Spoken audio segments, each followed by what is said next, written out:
welcome to Storytime with Judy. Our book today is Owney, the Mail Pouch Pooch by Mona Kirby and illustrated by Lynn Barash. Well, Owney was a little dog that wandered into a post office one day, and he laid down on one of the big mail bags. He decided he liked it there and he wanted to stay. He became a fixture in the Albany, New York post office.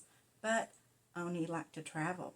He traveled all over the world. Let's find out how he traveled and why he traveled. At the post office, the back door was opened a crack, and the dog squeezed inside. The room was warm and dry.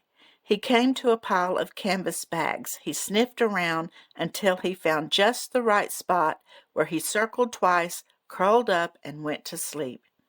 The next morning, workers found the mutt on the mail pouches. He gave a mean, low-pitched rumble. The men talked to the dog and asked him his name. The mutt glared. He sniffed, but he didn't bite. He seemed to like the smell of their blue wool uniforms. Days passed. The dog didn't leave, and no one came looking for him. So the men cleaned him up and gave him a name. They called him Onie. Onie settled in at the Albany post office. He patrolled the mailroom, nosing out trouble. Rats and cats didn't stand a chance. He supervised the men as they sorted and bagged letters. Different men took Onie home, thinking he might want a family, but Onie wasn't interested. Each time he made his way back to the post office and to the mail pouches. In the afternoons, when the men loaded the outgoing mail on the wagon, Onie stood guard. Then he hopped aboard for the ride to the train depot. With his ears up and his nose to the wind, he was alert to any danger. Once, when the men returned to the post office with the incoming mail, they discovered they were missing a mail pouch. What's more, Onie was missing too. One man headed back to the train depot. He found the missing mail pouch. Onie was sitting on top of it, but when the man tried to get the bag, Onie growled. He showed his teeth and refused to give up. The worker was out of uniform, and Onie was not about to turn over government property to just anybody. The man raced back to the office, where he grabbed a canvas bag and located a friend in uniform. Together they went back to the depot and found Onie still guarding the U.S. mail. The men walked slowly up to Onie. He sniffed the bag. He sniffed the legs of the blue wool uniform. He lowered his ears, wagged his tail, and hopped off the pouch. After that, his pals bought him an official-looking collar with a tag that read, Onie, Post Office, Albany, New York. A few weeks later at the depot, as the train started pulling away, Onie chased after it. Running lickety-split, he leaped and landed in the mail car. The Albany men were sad. The train crew waved their hats. They were glad to have Onie aboard. All the way to New York City, Onie sat in the open doorway, seeing new sights and sniffing new smells. The Albany postman looked for Onie on the next train from New York, and the next, and the train after that. Days and weeks went by, but Onie didn't return. Several months later, the Albany postmen were at the train depot when, lo and behold, Onie jumped off the mail train. His friends asked him where he had been, but Onie just wagged his tail. After that, the men tied a note to his collar. Dear Railway Postman, Onie guards the U.S. mail. Will you please let us know where he has been? Please attach your depot tag to his collar. It wasn't long before Onie hopped another train. The next time Onie showed up in Albany, he had so many tags hanging from his collar that he could barely lift his head. The postal employees tried to remove some to make his load lighter, but Onie didn't like that. He growled. So his pals bought a harness that stretched around his back and around his chest. They spread his silver and brass medals all over his body instead of under his neck.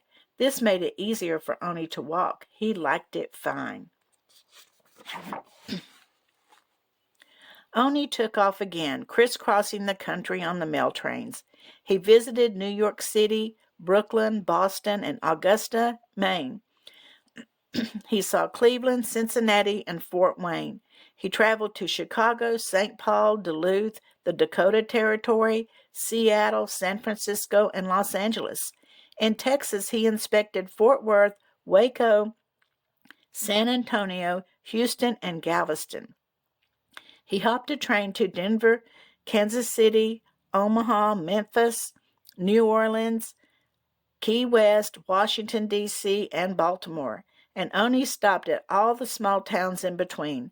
Some say he even inspected the trains and depots in Alaska, Canada, and Mexico. Onie guarded the mail and the men in their blue wool uniforms. If a railway man fell asleep when it was time to pitch out or pick up a pouch, Onie barked him awake. In those days, there were lots of train wrecks, but no train ever had an accident when Onie was on board. Railroad crews called him Good Luck Dog. Onie not only picked up tags from the railway postman, he also collected trinkets and coupons. Some read, "To his dogship, Onie, call again. Good for 25 cents in furniture at S.A. Rathbun's Dry Goods, Pontiac, Illinois. 1 quart of milk in Nashville, Tennessee. Good for 1 drink or cigar at H.J. Theitz of Reno, Nevada." Onie didn't smoke cigars. He just wanted the trinket. He loved the jingling around his medals when he walked. Not everyone welcomed Onie. The Montreal, Canada, and the dog catchers threw him in the pound. Then they wrote to the postal employees in Albany and demanded $2.50. Onie's pals paid the fine, and Onie was put on the next train home. No dog worked harder for the U.S. Postal Service.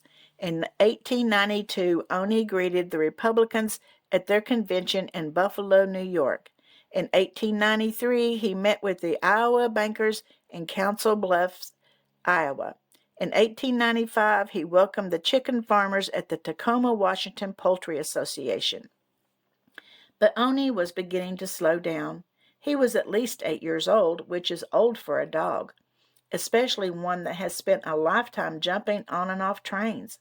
His friends decided to give him a trip around the world by mailboat. He had his own suitcase with a blanket, comb, and brush. Before Onie could travel, his pals had to make up a new mailing rate. They called it Registered Dog Package, and they attached this note to his harness. "To all who may meet this dog, Onie is his name. He is the pet of 100,000 postal employees of the United States of America. Treat him kindly." On August 19, 1895, Onie boarded the steamship Victoria in Tacoma, Washington. Since the mail was in no danger of falling off the boat, Onie didn't have to spend all his time supervising. He chased rats, and in the afternoons he curled up on a mail pouch. In a way, he was still doing his job. When the ship arrived in Japan, the customs officials didn't know what to do with a traveling dog. They issued Onie an imperial passport with restrictions. He was not allowed to ride a horse to a fire. He could not rent a house. He could not scribble on buildings. Onie obeyed. After all, he was a U.S. postal employee. From Japan, Onie went to China and then on to Hong Kong.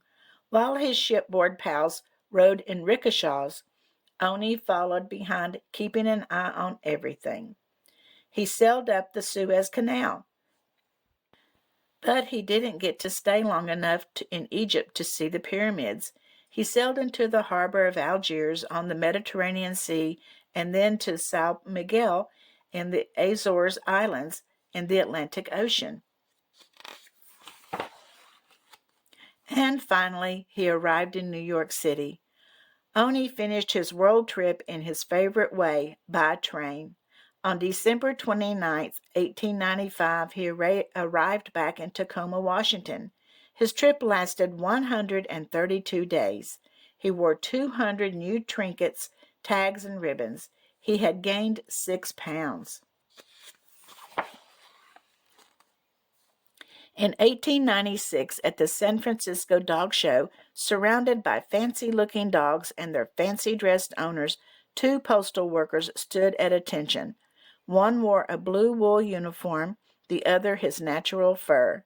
The judge presented Onie with a medal, Greatest Dog Traveler in the World. In the spring of 1897, when the National Association of Railway Clerks invited Onie to their convention in San Francisco, he took one last trip. By now, he was missing some teeth and blind in one eye. Stiff-legged, he could no longer catch a moving train. In the huge auditorium, the curtains opened. Onie walked to the center of the stage. He was slow, but he still jingled with every step, and his shiny tags sparkled in the spotlight. The crowd leaped to their feet, roaring. For 15 minutes they cheered, clapped, and whistled. After that, there was only one thing to do. Onie had to retire. His pals sent him home to the Albany post office, where his career as a mail dog had begun. He was given plenty to eat and a soft mail pouch where he could curl up and fall asleep. Sometimes on those long, sleepy afternoons, his nose twitched and his paws quivered. Maybe Onie was dreaming about the good old days of running lickety-split to catch a train and traveling the world. Well, Onie really traveled the world, didn't he? He saw so many things, didn't he? But he always protected the mail. And you know what is wondrous about this story about Onie, the mail dog, is that it's true. It was a true story. It's unbelievable, isn't it? Here is a picture of the real Onie, and he's posing with his medals. Can you see it? I hope that you enjoyed this story, and I'll see you again tomorrow. And don't forget to like and subscribe. I hope